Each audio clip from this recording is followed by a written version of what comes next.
I'm Sophia A. Jackson, and today I'm joined by, would you like to introduce yourself? Adrian Lester. Hello. Thank you very much for your time today. That's all right. Right. So some people might never have heard of Cyrano de Bergerac. Can you give us a very brief breakdown of what it's about and its journey to the West End so far? The journey to the West End. The journey to the West End is going to take me a long time because we've been trying to do this for 9 years. Okay. So I'll skip that bit. But the breakdown is Cyrano de Bergerac is a poet, a philosopher, a lover and a fighter. He is in love with his childhood friend Roxanne, but he's never told her. Roxanne comes to him because she's in love with a soldier named Christian. And she asks Cyrano to tell Christian and asks Christian to write letters to her. Cyrano goes to Christian, and Christian really loves Roxanne, but he can't write any letters. He can't write poetry. He's terrible. So Cyrano says, well, look, I'll write the poetry for you. And Christian says, okay. Roxanne and Christian don't meet for a month, but she gets love letters and poems from Christian.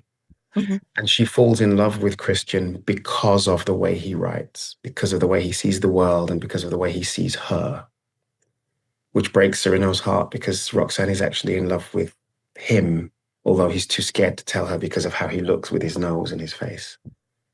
And that is basically the plot. It leads to some very farcical, silly moments where Christian is standing in front of her and she's on a balcony, is trying to come up with poetry, and Cyrano is off stage signaling what he should say.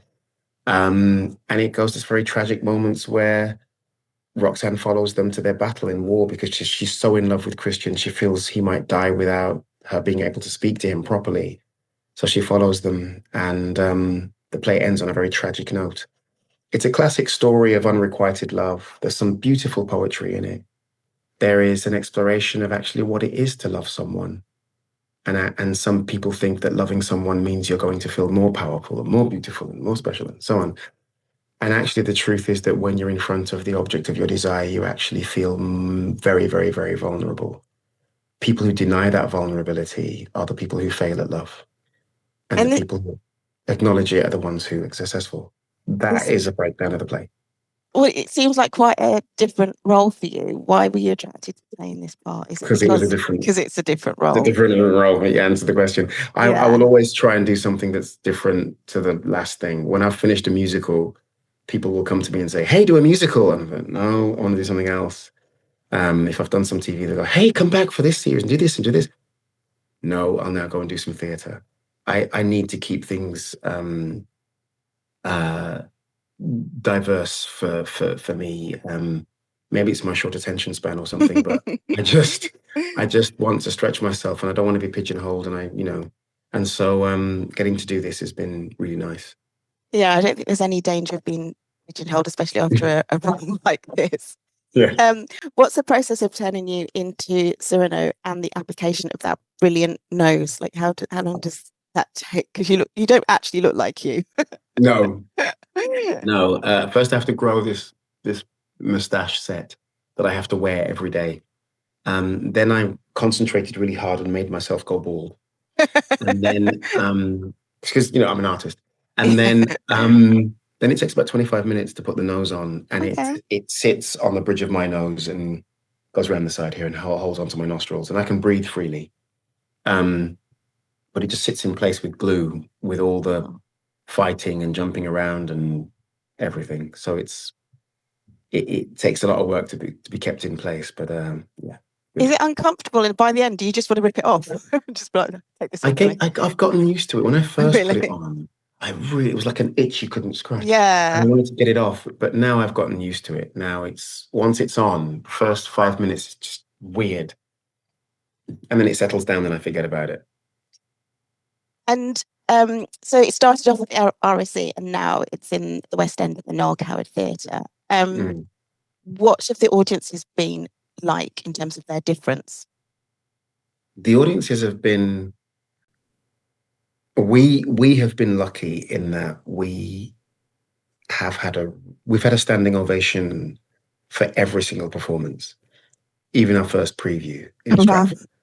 So we've been lucky. The audience has not only enjoyed it, they've actually said, we want to show you how much we've enjoyed it. Oh. And that's, that's a really, really good thing. And I don't take that lightly. And we wanted to do something that was sincere and not cynical and had its heart on its sleeve and was a love letter to theatre, but also to being in love, the exuberance, the folly, the silliness, the joy, the idea that you can come to a theatre and the actors on stage will look at you and say, you're in a theatre and we know you're here and here's the story. That's exactly what we've done. And people have really enjoyed it. So we've been very lucky.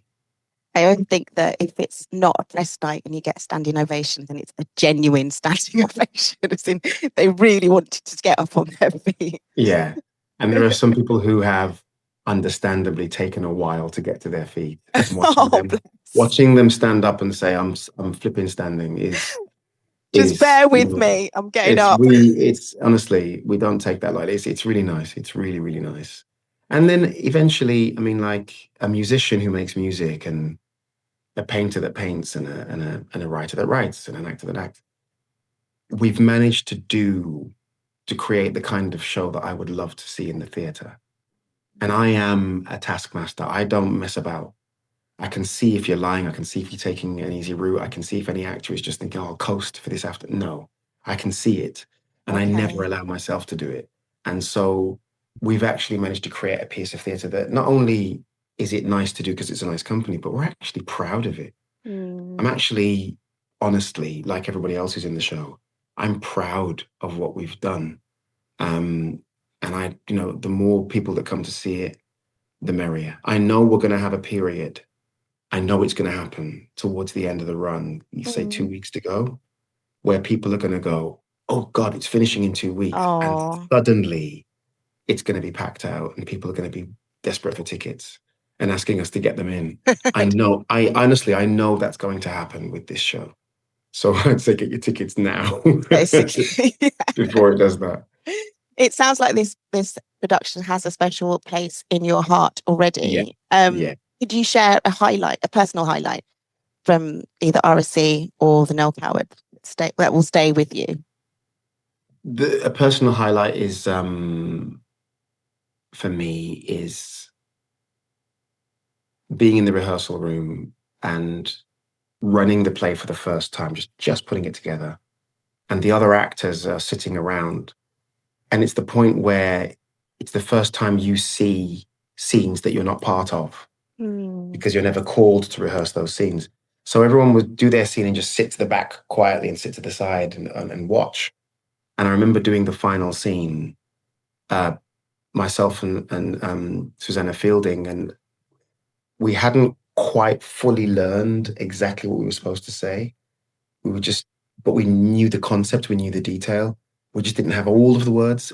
And so we half improvised, half made our way through the scene. And there were moments where I thought, okay, we have to stop now because I don't know what I'm doing. And then she would say something and then I would respond and then we'd go to the next moment. And then we were absolutely working off each other.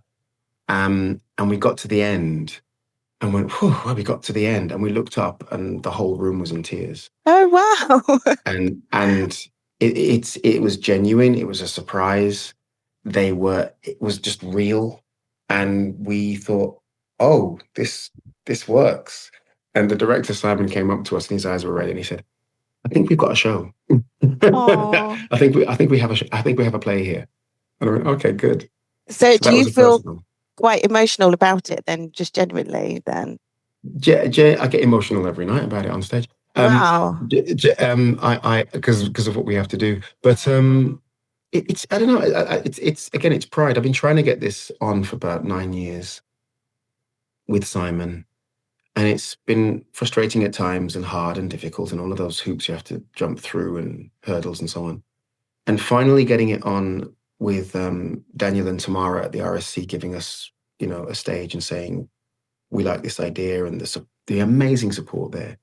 Getting it on there and it being a success, bringing it to the West End, all of that is a kind of a verification that the idea we had was a good one. And the ideas we've had since then and along the way Simon have been good ones. And Deborah's writing is amazing. And all the actors bring their A game. And so it works.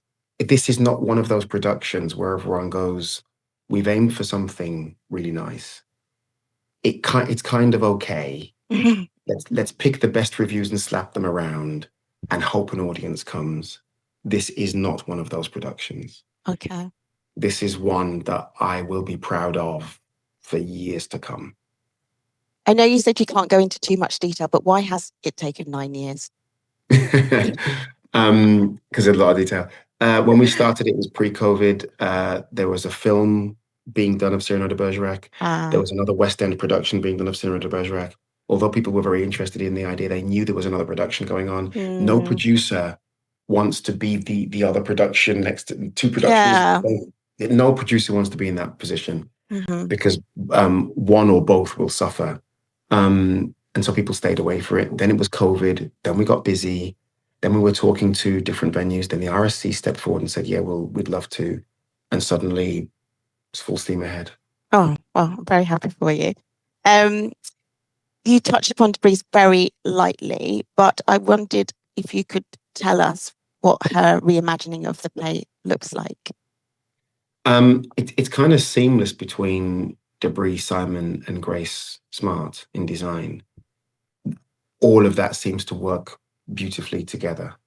Debris, the original play is written in a very strict form of verse, French verse, all the way through. Adaptations kind of lean on that verse as they do it in English. Debris has pulled that apart and she's created a different rhyming structure for every character. Wow.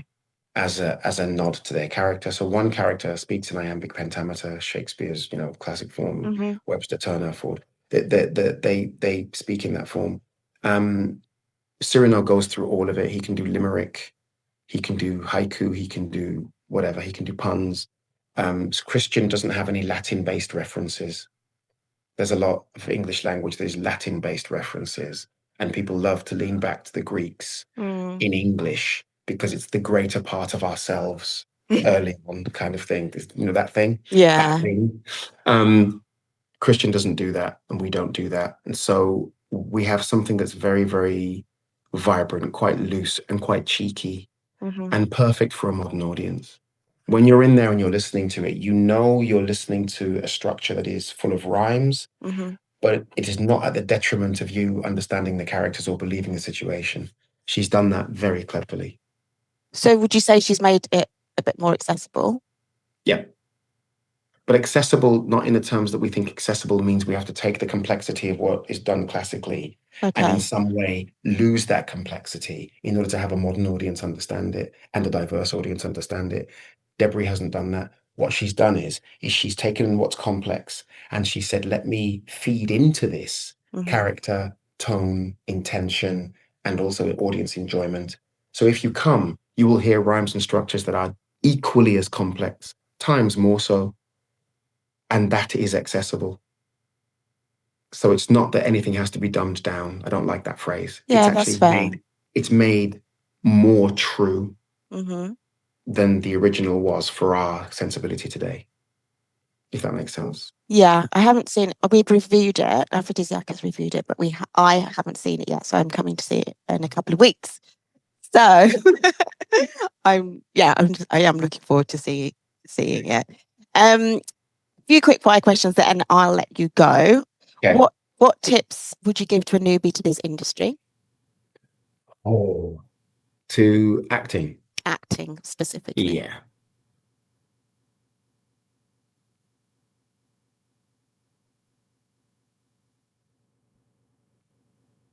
The person that you are when you're not working and you're bored and you're wondering if you will get work is the person that will get you the job. Same person. Yeah. So whoever that person is, that's what's going to dictate whether you get the job. Now, if you're the person who reads plays and stretches and makes your voice ready and has a program of work every day, if you work every day and then do whatever you need to do to earn money, if you're that person will get you the work. But if you're the person who's doing nothing because you're waiting for an audition, then you're that person. And both will affect how you execute your job. Thank you. What was the last show that you saw And did you enjoy it? Last show that I saw, was it? God, that's really weird. The last thing that I see? What did I see? That's right. We can. It might have been at the RSC actually. It might have been. Yeah, it might have been something at the RSC. What did I see? Oh, I saw Measure for Measure. Okay. Which is really good. A modern production of Measure for Measure. Thank you. Yeah, with the beginning of it slightly rewritten and touched up for a modern sensibility. It was really uncomfortable. Oh, okay. Really uncomfortable ending as well. Really good. Yeah. Okay. Yeah. Thank you. Can you remember the first time that you went to the theatre and who took you? First time I went to the theatre, that I remember was my mom took me and my brother. I must have been about 5. Oh. I went to see Ipitombi at the Birmingham Rep. Thank you. And what is the one thing you think would make the theatre industry a better place? And this is my final question. The one thing that would make the theatre industry a better place is if we embraced the strengths that are unique to theatre and stopped trying to copy a big film that's been set on stage but in 3D. We should embrace what's unique about theatre, because that's why people will see the point of going to the theatre. Thank you. On that note, I shall look forward to seeing you in a couple of weeks. Yeah, you're going to judge. You're going to have all these answers, and you're going to go, let's see if he did all of these things. He said he did. Have a look. Tick, tick, tick. Tick, tick, tick. All right. Thank you. You're so welcome. All right. All the best. Take care. All right.